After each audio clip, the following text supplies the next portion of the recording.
Good afternoon, ladies and gentlemen. Welcome back to another episode here on African Confessions. The following story that you're going to be listening to, it comes from a message that we received. Our admin helped us with the translation. The message, it reads like this. I got married to a guy whom I thought really cared for me, but I am suffering. I want out of this marriage, but he told me that by the end of this year, I am supposed to have joined Satanism and to stop going to church because he is involved in that satanic kingdom. Brother Nashi, please don't judge me too quickly. And I have been carrying this shame in my heart, and sometimes I even struggle to sleep at night.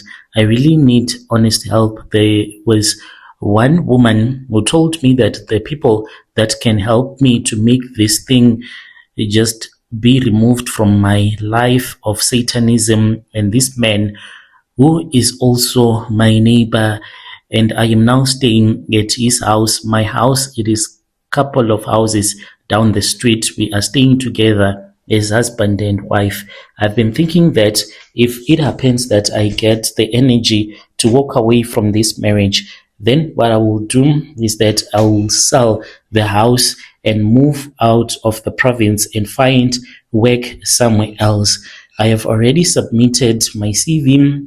I have gotten some responses, but what he told me is what scares me a lot. He said to me, "You are mine. We did a covenant together." And yes, I did a love covenant with a Zimbabwean man, and I did this so as to save myself. That is why I started by saying, please do not judge me. I did what I had to do because I thought that this was the only way that I could beat the disease that was in my body, for I had gone to different doctors, but they could not find what was wrong with me. I am a South African woman born in Jamestown, and I was raised in a strict, loving home. I went to a good school. I have a diploma. I have worked in corporate admin for many, many years. I was never the reckless type, even though I got 2 kids by my baby daddy. That man, he ended up breaking my heart when he was not supposed to, because he was all that I had. And when he broke my heart, when I found out that this man, he really did not even mean anything in my life, because all that he cared for was to drink his alcohol. And most of the people, when they see you with 2 kids without a husband, they immediately think that you are a loose woman. But I was never a loose woman. And even though I would date, but I was struggling to find the perfect guy for me. A lot of men, they admired me, they wanted to sleep with me, but I would refuse. And people say that I am really beautiful, like extremely beautiful. That is what I have been told by men and other women as well. In 2018, mind you, I have just changed the dates because I do not want people to be suspicious of this story when someone that knows me gets to hear this confession. So I'll change when it happened. I'll say that it was in the year 2018. My life broke and I did not know what else to do, because one time I was living a very comfortable life. Then there was a time when things just got messed up. I really did not know what was wrong with me. I would wake up, I would start to vomit. At first, since I was having intercourse without using protection with a man that I was dating at that time, I thought that maybe I was pregnant. Why else would I be vomiting? This was me trying to reason with myself, and I kept on getting sick. I would vomit during the day at work, and when I would test for pregnancy, the test would always come back negative. So I knew that there was something that was wrong with me, but I just did not know what was it exactly that made me to vomit. in such a way. So then I went to the doctors. Finally, I was pushed by my boyfriend because I was scared of going to the doctors to see what was wrong with me. You know, to go to the doctors and then you are told that you have cancer. It's like you have been given a death sentence. I was diagnosed with cancer and it was aggressive. Fast, my hair started to fall. The doctor did not even sugarcoat it. I was told that chemotherapy was supposed to start immediately, and it started. My hair thinned, my skin changed, and I did not have confidence, but the beauty was still there. This is what some of the people used to say. They were like, yeah, you are sick, you have cancer, but your face is still glowing, you still look beautiful, because I did not go like thin. I was just like a normal woman with a normal slender type of a body, but I was really sick. Suddenly, I was no longer interested in going out. I was always at home. If I was not at work, I'll be at home. You know, cancer will humble you. Some even say that HIV is much better because it will strip you of your pride. When you are walking, people immediately see that this person is sick, and you do not want people to know that you are sick. Since I was staying in a gated community, it was a little bit better. If I wanted food, then I'll just go to the closest mall, buy my food. I used to go and buy at Checkers only early in the morning. When they open, when there will be a few people shopping, then I'll buy whatever that I wanted and go back home. If I was at work, then I'll be locked up in my office because I hated to have conversations with people thinking that they will be looking at me. You know, when you are sick, you just don't have that confidence. My boss saw that I was really struggling. That was when my boss decided that some of the work I was supposed to do it at home. So I would take my work from the office place and go with it home. Then I would be working in my bedroom. But still, I will be vomiting, will be sick. The pain that I felt in my body, I did not even know what else to do, because even the medication that they were giving to me, sometimes you would feel like it's working. Then there were times when you feel that nothing is working, and I started to beg God to just kill me. That was when I met Godfrey. Godfrey was my neighbor. Since we stay in the suburbs, like, I really never knew him. Just to see him sometimes driving off to work, I really never bothered to know all about him. Here in the suburbs, everyone just mind their own business. We lived in the same gated community here in the East End, middle class. Our area where we stay is very quiet. He was even shocked when I came knocking on his doorstep. All that I knew was that he was a Shona-speaking guy, because I had once met him when I had gone out jogging. These were the days when I used to be okay. He looked at me and he greeted me, and from the way that he spoke, I immediately knew that he was from Zimbabwe. So this guy, I went to his house when I was really sick. I used to go out running because the doctor had encouraged me to always exercise, not to lock myself in the room. If I still had energy, I was supposed to exercise. So I went out.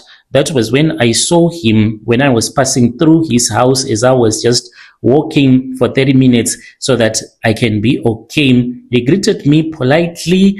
And then the other day, brother, I fainted near his house. And when I woke up, I saw that he was taking me to his car. I was shocked by the way that he was holding me, and he explained it to me that I had collapsed close to his gate, and he took me to my house. So I got the courage to go and knock at his doorstep.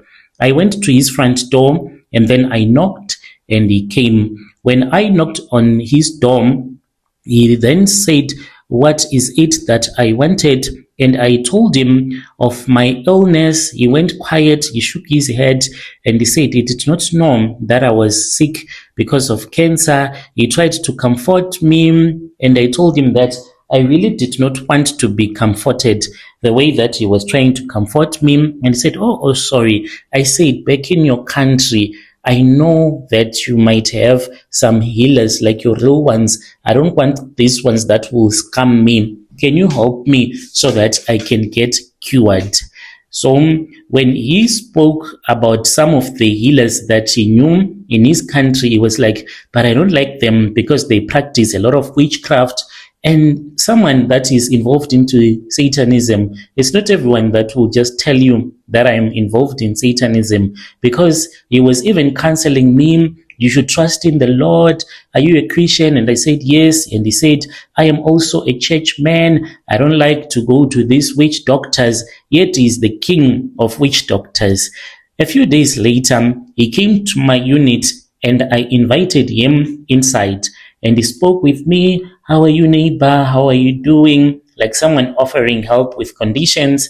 And then he said to me, if I take you to a healer and you get cured, you will marry me. When he said that, I felt a little bit dizzy and confused. So I laughed and I said, Godfrey, Haibo, are you even serious? He did not laugh. And he said, yeah, indeed. If you want to get cured, promise that you will marry me. I know that people will say, were you that desperate? Yes, I was desperate. We then traveled to his royal village there in Rusape. I will never forget that place. But we flew to Zim using an aeroplane. We stayed for a little while at a nice place there in Zim. It made me to think that I was in America all of a sudden. It is the kind of Zim that they will never show you. We stayed at his buddy's house. We stayed in a very big house all alone. It was a big house. If I was not sick, maybe I could have gone around that house just looking. There were indoor heated pools, and he even mentioned that there was a pool on top of the roof. Then there was another pool at the back of the house. So we stayed a little bit.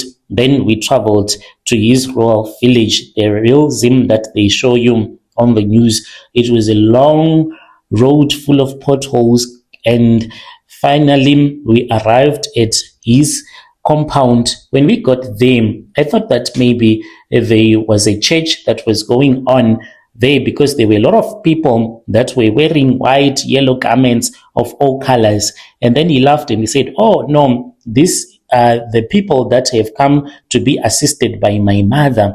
He told me that his mother was a sangoma who helps white garment people if they want real prophetic powers. We stayed, and he told me that his mother could not cure me, but his mother was going to make sure that I was not going to turn around and say, no, Godfrey, that time I was not thinking straight.